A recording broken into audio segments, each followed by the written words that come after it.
Hey guys, and welcome to PJ's Coin Capers. So this is episode 44 of Look What I Found, and it's been a reasonable week, some good finds, and I'd like to go through them with you, what I've actually kept this week.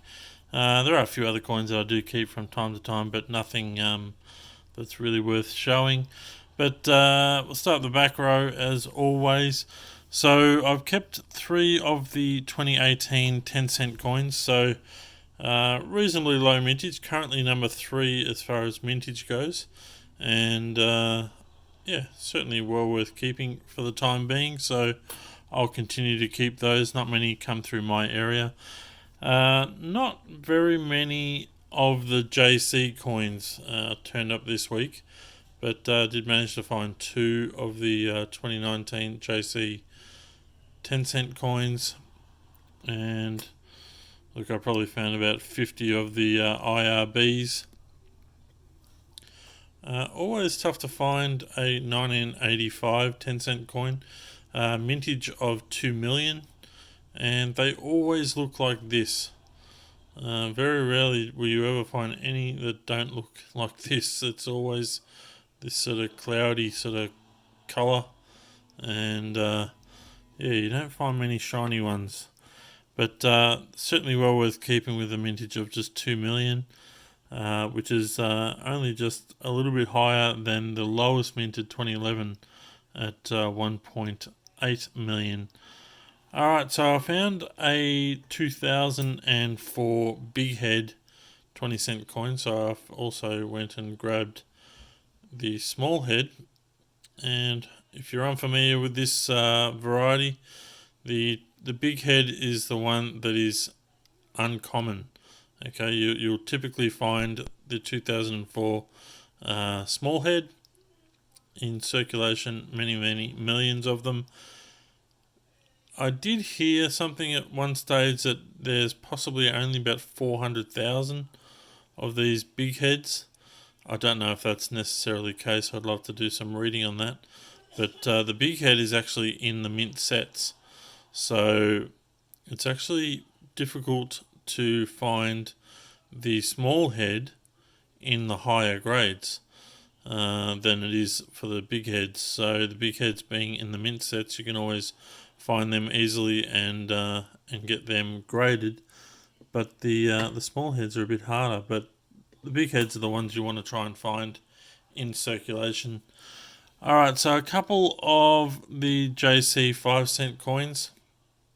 For me, very difficult to find, and I've noticed a few bags popping up for sale on eBay. I did go and buy myself 20 bags of these, just for speculation purposes, and you never know what the mintage is going to be. I haven't spent too much on them, but I think being the first of this style of effigy, they should hold their value in some way. But I've got a feeling it could be a low mintage, but it's hard to tell even now. I know someone did ask on the Facebook page what people were finding, and a few of you were saying that you were finding heaps of them, but I don't know what heaps means. It could mean that you're finding 10, and you go through heaps of coins and you found 10, but that might be heaps to some people, and I think heaps is if you're finding literally rolls and rolls of them. So if you ever want to put down some information in relation to what you're actually finding, it'd be good to have a number of what you're actually finding versus what you're actually going through. So here we have the lowest minted 5-cent coin being the 2016 changeover. I've been watching pricing on these things, and they're starting to move up. So I do have a number of these bags, but the individual coins are also selling, and I have seen them selling for $3 to $4 each. So it'll be interesting to see where those things go in the future. The rolls have certainly, say a mint marked roll, sorry, not a mint marked, a Royal Australian Mint papered roll has I've seen them selling for about $80-$90, and the bags somewhere around the $45 to $50. So certainly creeping up there. Finally found a 1972 5-cent coin, so this is probably the most sought after 5-cent coin. Average condition, still worth $3 to $5 depending on condition. This is probably more 3 to 5, within that sort of range. And yeah, very difficult to find. Usually you have to go through probably $100 worth of 5-cent coins in order to find that.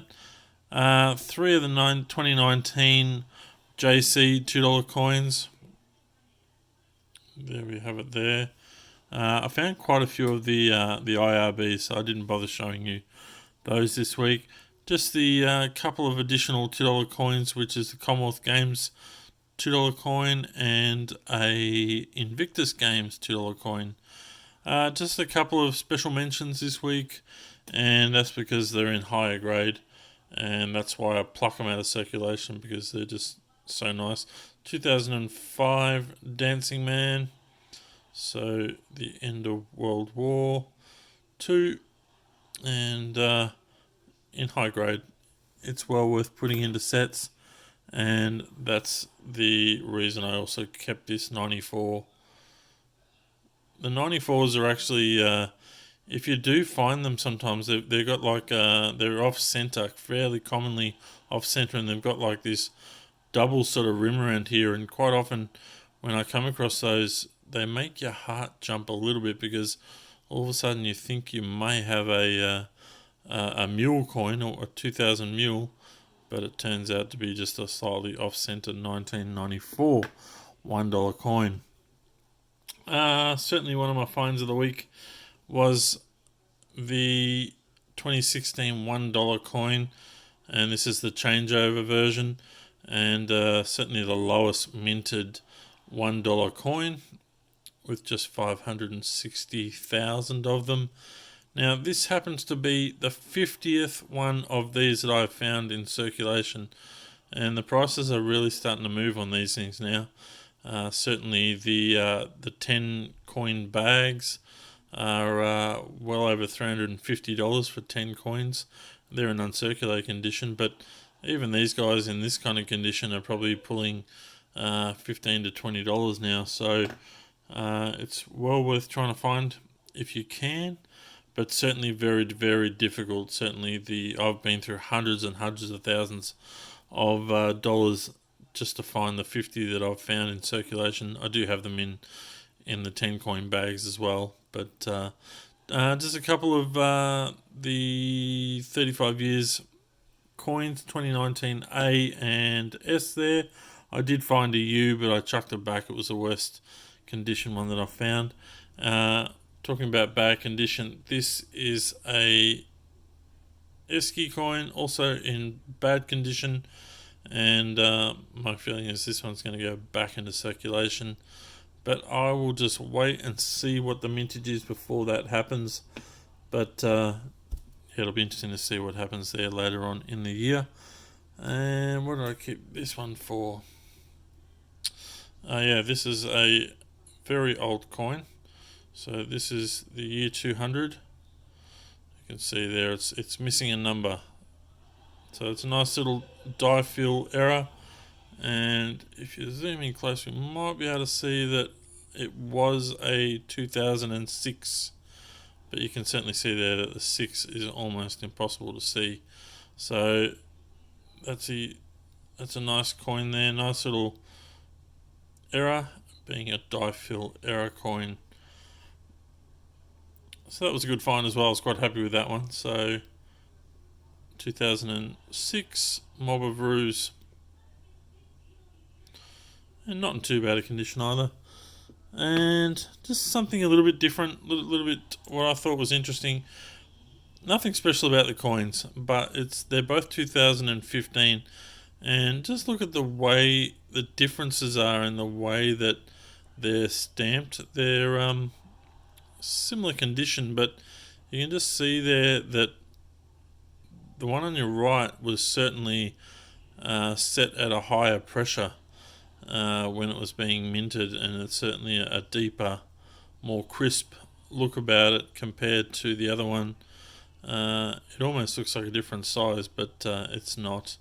But it's just interesting to see the different way these coins are produced, and on the day the different detail that comes out because of the way that the press would be set up. But they're both the 2015 Mob of Ruse, and I won't be keeping them, but I just thought it was interesting to have a look at and just sort of see the differences in the two, even though they are the same year. A few of the... There it is, New South Wales. So it's New South Wales, the 2001 Federation coin. Nothing too great there. That one there is a Western Australian, so these are worth a few dollars each. And good to make sets. This one looks a bit scratched up, but it's the South Australian one.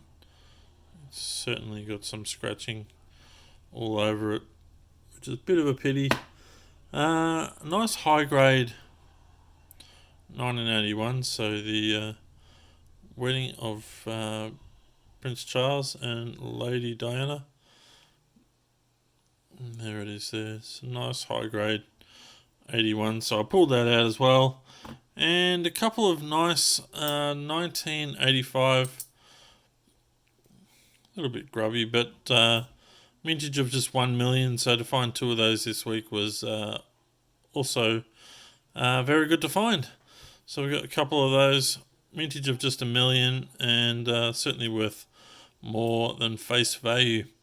Alright guys, it's been a good week. I've enjoyed the hunt, and finding different things each and every week is the reason why I continue to go back and go through the coins.